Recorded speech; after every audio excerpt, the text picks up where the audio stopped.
Welcome everyone to the Flowing Health podcast. I'm really excited today to have Georgia Varjas, book writing coach and speaker, and a verbal volcano. I think that'll become apparent as we go through this podcast. So welcome, Georgia. Nice to be here, Alessandro. Great to meet you as well. And I'm sorry, did I pronounce your name properly? It's not a bad one. I used to be called Varjas. So it's close, it's good. I don't mind. For me, when I was in the music business, it was perfect. Okay, yes. And you're in Spain, is that right? Yes, I am on the Mediterranean East Coast. Great. So welcome. And I know that you help people. You're an author, so you've written 4 books, and now you help leaders and directors and people to write their books. And just as important, to promote their books, to feel confident doing video and pre-promoting before the book is released. So I think that'll be really interesting to our listeners. And I know a few people who have written books. I'm definitely going to recommend that they talk to you to just find out how to get the books out there, because nowadays it's such a competitive world, isn't it? Yeah, absolutely. Oh, I'd love that. Thank you very much. Yeah. So tell me a little bit, let's hear a little bit about your story. I know you're now settled in Spain. And I know that you told me a little bit about the way your 4th book was about to be published. And then we were all locked up, as you put it, and you couldn't come to London. So as a result, you decided to coach people into writing their own books and stories. So maybe just what led up to you, tell us a little bit about your 4 books and maybe the themes that you wrote around. Okay.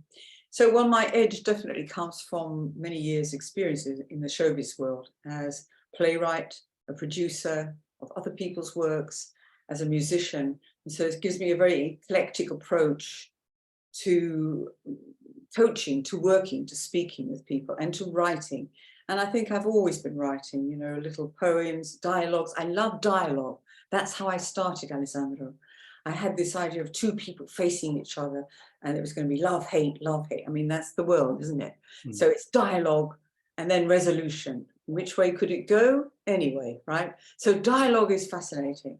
And that's got me into playwriting and poetry and short story. And I think all my books have that theme of rebelliousness, outside of the box thinking, doing things differently. Why should I do it that way? Isn't there another way? Couldn't we find another solution? Could we be creative? Let's just think before we act. So it's all these kind of things that I wanted to write about. And also the idea of swapping roles. And I'm just curious, did something, when you were young, did something maybe happen in school where you had a teacher who was quite rebellious, or were you forced to do things? I mean, I was in a Catholic boarding school, so we had to fit in. So many of us either became rebellious or fitted in. So I'm just curious, was this something in your upbringing, or just you grew up that way and decided you wanted to think outside the box, which I think is a great thing? Well, I think I've always been a bit of an outsider. And, I could tell you lots of stories of what I did and didn't do at school. But it's just come to me this moment that when I was a baby, my parents were sort of admiring me, as they do, and wow, I'm wonderful. And then they looked at each other and were distracted, and I fell off the table. And so maybe that's what caused the rebellious side of me. I don't know, it might make a good story. But Brilliant. Lots of things, yeah, I mean, there's so many stupid things I heard and learned at school. I was like, you really want me to study this? You must be joking. Yeah, I mean, I get the feeling, unfortunately, that the school system, at least in the UK, is very geared towards, there's hardly anything creativity that is almost non-existent. Hardly any sport, hardly anything about money, hardly anything about being an entrepreneur. It's just, producing employees who don't question much and go out into the world, and then one day they're gone. And I think we're really missing this entrepreneurial, think outside the box, take responsibility for actually what's happening in our lives. I think a lot of people have given that over, and especially maybe since the pandemic, many of us were made to feel that, the government is here to save us and, dominating us through fear. And so, yeah, I think it's great to have that sort of entrepreneurial spirit and courageousness. Yeah.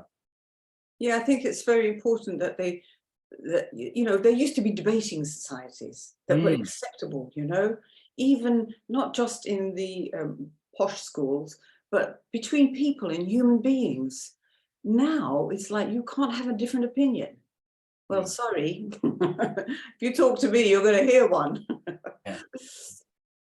Great. And so tell us a little bit, maybe about either, if you want to talk about some of the books, or maybe the latest one, which is Rule It. Is that right? Rule It on video. Rule It, yeah.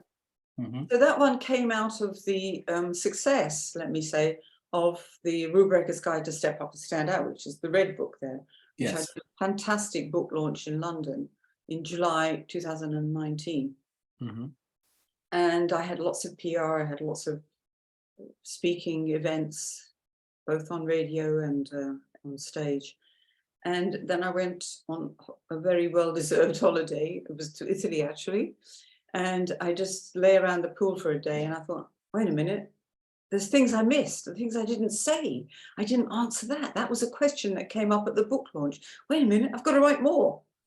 And anyway, I was getting restless sitting around the pool, just eating and swimming. So I wrote the Rule It book, which was very much a practical guide of what you could do to develop confidence, courage, and creativity, to ask for what you want in life, to get up and do it, not just to ask it, but to do it, and then have that creativity to keep going when the going gets tough. And so I wrote that book in quick time, and had a book launch arranged in London for March 2020. And there's the clue. And all kinds of events, PR events. And then, of course, March 2020, everybody was locked up, including me. So I was there kind of thinking, what am I going to do? This has kind of stopped me in my track. And I put on my creative hat, got a little bit of confidence, a little bit of courage, which I've been preaching about to everybody. I had to sort of do it myself, set that example, Alessandro. And I said, okay, I'm going to teach this. I've got years of experience of playwriting, poetry, short story, hosting, scripts. Why aren't I doing this? So it was a blessing. It was a blessing in disguise. Yeah. And just, I think many of us were in that situation where we were pushed into something else. I mean, for me, it was the Qigong, it was a reminder. People are suffering with their health, with anxiety, they're stuck at home. Can you get into their homes? So I did something similar, and I was doing Qigong sessions, free, many of them, maybe 200 or more free sessions. But, people in Goa, in New Zealand, in America, it was an amazing experience to kind of reach across the world. And I think many of us were pushed, and it's great you took that opportunity. And out of interest, how did you reach people? Obviously, it was through the internet, but did you do it? I know you're quite present on LinkedIn. Did you have a membership, or did you just reach out to people and say, look, I'm here to promote and help you to show up and write your own book? How did you go about that? Yeah, I mean, all those things I had to use, and I had to really think on the spot, because as you could imagine, I didn't have experience with business or marketing myself, because when you're on stage as a performer, or even as a musician, as I worked many years as a musician, if you wanted to see me do my thing, go and buy your ticket over there. I've got nothing to do with selling it. So I had to reverse things and learn things. And I joined many groups and asked for advice. And I just, I stepped up and I stood out. I think I was my first client. Yes, exactly. Just as you said in your book. And actually, we'll put the links to your books below so people can order them. Are they on a site, or do they order them from you, or where do they get I think, well, now with all the craziness that's going on with post traveling across the world, and Europe and Britain especially, It's easier to get it on Amazon. So the 2 latest books are available. The other 2 are, I think, out of date now. Okay, so the We're 2 done. latest, we'll put the links below. Okay, And that's fine. I noticed that the main areas, you talk about helping business leaders and directors. And any particular reason why, is it because you think business leaders need more help, they have more influence on people? Are there certain types of business leaders you would rather work with? Or I'm just curious because I know you have some strong views of thinking outside the box. What kind of leaders, if you had to would you choose certain leaders if you had to mention some that you would like to help them write a book? Well, the thing is, Alessandro, is that many business people, high up especially, they have a book in them and they dream about writing and publishing it, but they don't take the action because they worry that they're not going to get the recognition that they're used to or they think they deserve. So I always say, well, what if you could write a book and get that support and get that recognition and develop the authority, the revenue, the status, the success that the book would bring? Because you're already up there, you've got your audience. It's just a matter of bringing it out in you and dealing with the different syndromes that you might be experiencing that's stopping you. Because it's very often, those executives that have the biggest syndromes. And then I worked with somebody last year who said, I can't write a book, I've got imposter and I'll never, whatever, all those stories that people have. Now, this person is an expert on that particular syndrome.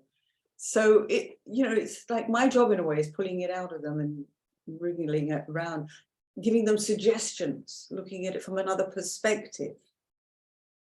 But all kinds of people are capable and want to write a book. It's not just executives or directors. Let me add that quickly, Yeah, and I imagine, I started writing one, actually it was during lockdown. I haven't finished, I'm sort of probably halfway through, but I did find it very kind of therapeutic in a way. Mm-hmm. Even if, probably a lot of the things wouldn't be published. I mean, it's like things that could inspire people, but sometimes just our story and how we got from A to B is a great inspiration, because a lot of people are in the same boat. We're all in this life doing our best. But I think you made a good point about leaders maybe not feeling good enough, or would they really get the recognition, or could they admit that there's certain faults or what they've been through? And I think of often, particularly I imagine in things like politics, people never admitting that they've made mistakes or never wanting to. So and if you had to choose a couple of leaders, I'm just curious who you could help them write a book. Because what I've noticed is, just one thing, that often when people become famous, and not even just leaders, but even like sportsmen, somebody else writes a book about them when they're about 25. And I think you've hardly lived. Somebody else is writing a book about you, and you're not writing it yourself. To me, that is not inspiring in any way. It's like quite factual, obviously, but it's not even written by the person. So I think there's a power to the person writing it. Absolutely. For themselves. But just going back to my question, if you had to, are there a couple of leaders you could mention that you would like to work with? Okay, well, this may make you smile or surprise you, but I've recently been listening and following a lot to Giorgia Meloni in Italy. I would love to work with her. She's doing amazing things, and I want to know about her background and what gives her that courage to step up and stand out and really speak out. So she's one person. Yes. And well, I've got somebody at the moment I'm cajoling and inciting to write their book, because I think they've got an amazing story, but I can't say any more about it. But to me, it doesn't make any difference whether you're famous or infamous is good. Infamous, that's really interesting. I'm open to listen to people's stories, I think. Okay. Well, being Italian, I've got some good connections. I've got one of my best friends is a judge in Sardinia in a very high place, and he might even not know her personally, but have connections. So we'll have a look at that if we can get Okay, Georgie. that would be fascinating, I think. Yes, yes. And time-wise, does leaders are busy, obviously, and directors, people like that. How much time, obviously there's a schedule. Do you help them kind of carve out a certain amount, or is it over a certain period? Obviously, you're guiding them along the way. Everybody has their own pace, and some people think, oh, it's going to take me years. If there's a lot of research involved, that might be true, but very often it's because they're overthinking it, over analyzing it, over the topping it. But you can, I mean, this woman wrote her book in 12 weeks. This one took 20 weeks. Everybody's different, but I do encourage to keep the momentum, to get into that story, to really live it, feel it, and do it, and keep at it, and not let weeks pass, not let time, but don't do the stop-start thing, because you lose the momentum of the story, of your book, of your own interest and your own transformation. So I encourage, get on with it. Almost like a journal, like a daily writing, or regular, to keep it. You see, you can't tell a person to write every day. Yeah. They have to feel it themselves. If you're a single mom and you've got 3 kids running around, you've got to work, it's not going to happen. Yeah. But for a director who's, maybe not having so much responsibilities at that time, or they've taken time off, the thing is that very often executive people know how to collapse time. Yes. Yeah, they're the best at that. Yeah. There you go. And I think one of the more interesting things about your coaching is that you help them with promoting. I think people will be really interested in this, because writing is one thing. I've got friends who have written books, but the books aren't really reaching that many people. So relating to promoting them, I know you've worked in acting, on the stage, public speaking. So you obviously have those skills. Anything you'd like to share around how to help them to sort of promote? Do you do it about video? Is it articles? Is it a bit of both? Yeah, I call it a visibility campaign for published authors, because it's a bit like in nature. Nature has no problem showing her beautiful side. It's always blossoming and blooming. I think I saw a post you did about the magnolia tree, showing all her beauty. So why shouldn't you, when you've got a fantastic book? And it is often, limiting beliefs that people have, that I shouldn't and I mustn't, and boasting and showing off and all this kind of language that we fill our heads with. And then the other thing is that, well, I've written the book, that's it. It should sell now. Yeah. But it's not like that. So even if you go with the 5 remaining big publishers, Macmillan and all those people, they don't do any promotion for you. They expect you to do it. In fact, they'll only take you if you're somebody famous or infamous. Yeah. So promoting your book is a very important part, and it's something that I would start very early on in the writing process. So after we've got that killer title, you're going to be talking about that book everywhere you go. Oh, I write about that topic that you're speaking about. Oh, and I'm going to call my book so-and-so, so-and-so. And what do you think of that title? So you're already talking about it in small ways, conversationally, building it up. So you're getting those pre-orders in before even the manuscript is finished. So it's a gradual process of promoting the book, first within yourself and then out to the world. And that is like common sense, isn't it? Yeah, I mean, and what about as you go along?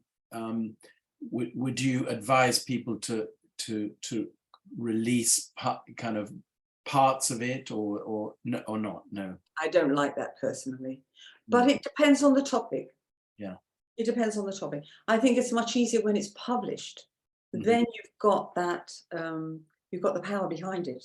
You can say, in my book, which you can buy on so-and-so, so-and-so, so-and-so place, but this week, as a special gift to all the people who sign up to my next masterclass, whatever it is, I'm going to give away a chapter. So I think it's about having a little business sense about the book as well, you know, and recognizing the importance and the value of your content.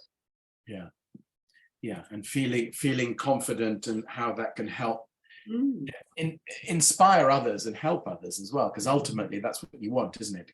What you want to reach people and touch people, you know. Very, very much so, yes. What else? And anything else on promoting? Because I think with social media these days, are there some channels obviously YouTube is, you know, is a big one for things like video. In fact, this will be going out on YouTube on video. Do you think, you know, having talking about it, for example, on video is a good idea? Yeah, I mean, people love visuals. And we respond very well to seeing the face of the author. Yeah. People want to know, who's that person who wrote that? What does she look like? Yes, yes. What is she doing? And how does she live? And why is she wearing that? You know, people are curious.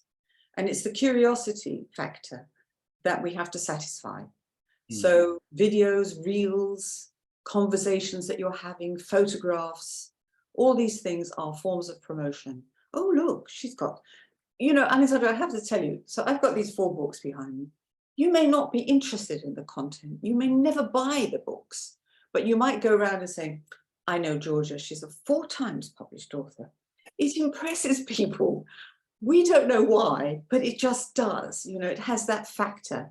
So it's your job to share it and express it and show how proud you are and how far you've come. And I'd like to know, Alessandra, what's happening with your book? Why is it still on that bottom shelf? Yes, that's another conversation. So I started it, and then I got some quite good. I shared it with a couple of close friends. I said, "What a great idea this is," and then I kind of I thought I'll do that one day when ... And I think that's what a lot of people probably do. But that one day ... I've noticed may never come. And in fact, tomorrow I might not be here anymore. So really, I'm, you know, my commitment is to, in fact, I will talk to you about it as well, but to finish it. But I think for me, and maybe for many people, it's that thing of who would really want to read this, and have I really got anything of value to say? And maybe what you were saying earlier about having a killer title. I mean, now people are having all these titles with the F word in it to get people to buy the book, and it definitely gets people's attention. But I wonder whether the content really is, you know, if it's just the kind of shock factor, and I don't believe in that. Well, you know, Alessandra, your book needs to resonate with your audience. They have to be able to identify with it and get something from it, whether it's a learning thing or a training, or whether it's that they're feeling less alone. That's such an important one today. Yes. This book is my companion. I understand this. Secondly, the book has to sell. Yeah. What makes it sell? Has it got that quality, that page-turning quality, that value, the information that people need, and then last? So it can't be just an overnight trend. Yeah. It has to have something that's going to... Look, we all have books on our shelves. How many of them do you pull out and go, this is the one for today to inspire me? Yeah, not many. Yeah, you're right. But I do have some. Yeah, I do have some that are always like almost classics that inspire me, and I always dip into. But I've started giving away the ones that probably I'll never look at again. So that's been quite liberating. Yeah, I love that. Yeah, people, you know, make people feel less alone and isolated, because I think that's become almost like a new epidemic of people feeling more and more isolated. So if they have something they can connect with and can guide them in some ways, I suppose, inspire them. Great. So look, we'll put all the links below. I'm just curious, you talked about killer titles. How does one come up with, you know, because the book may be interesting. I know this might be a secret, a trade secret. Well, you know, very often it comes from the conversation that I have with the, I know you've got an ulterior motive. It comes with the conversation that I have when I first meet somebody. And I allow them to talk and express what they think their book would be about, who their audience is. And I ask them these provoking and provocative questions to get them to, you know, think. And as they talk, they come up with a few keywords. And I make a note of them and I say, well, what do you think of this? And ideas come and they go, wait a minute, I got a better idea. Now, that first idea may not last, because then as you write, you're constantly coming up with more gems, more genius, more nuggets, more beautiful phrases. But if you've written a lot, as I guess you have, Alessandro, and you've put it aside, you've probably forgotten about all those treasures. Yeah, true. So it would be like going through some of them and some of your quotes, some of the things that you say all the time. Yeah. So I always say, your voice and your pen are your two most powerful tools of communication. That's my phrase, or one of my famous phrases. Beautiful. So it's about finding what yours are, and could they be used as a title or a subline or a strap line, sorry. That's beautiful. Say that again, your voice? Your voice and your pen are your two most powerful tools of communication. You know what I heard the first time? And your pain. which I'm making a note. I'm making a note. Says a lot about me. We might use that in your title. I look forward to that. I look forward to that conversation, Alessandro. Yes, me too. So thank you, Georgia. What a great conversation. Well, I'm going to put all the links below, and any final comments, you know, to directors, business leaders. Look, we're on. This is going to go on LinkedIn as well. So business leaders, I would love them to get in touch with you and have a first conversation. So we'll put your Calendly link in as well. I think it's about, you know, recognizing that you do have something important to say, something of value. We all do in our own ways. And it's about stop overthinking and overanalyzing and stop listening to all that chatter outside. Turn your TV off. Yeah. For a start, you know, and tune in to what value you've got. We've all got something beautiful to share with the world. Yeah. And books will never, ever go out of fashion. Never. So take advantage of it. Don't let any robot take over. Write it yourself. And I think we need, more than ever, we need, you know, inspiring leaders to share their stories and their success, because, you know, like you say, often they think they're too busy, or who are they, you know, what have they got to say? But I agree with you. I think that could be a real game changer for, you know, for the world we live in, for the environment, for everything, you know, people who are influencing others through their writings. I mean, I think many of them now think it's enough to, you know, do a few Instagram posts or, you know, some short 2-minute video, but actually, you know, I think a book, like you say, is always there as a guide and as an inspiration. Yes, absolutely. I really enjoyed the conversation, Alessandro, and Me too. I'm very, very curious about your book. Yeah. Right. I think you've called me out on this. I'm gonna have to step up now. Yeah, but I know I was really inspired when I started it, and my ideas were quite clear. And then it was that thing, I'll do that when, and so many things in my life I'm beginning to do them now, because that when is I haven't got as long as as I thought. Yeah.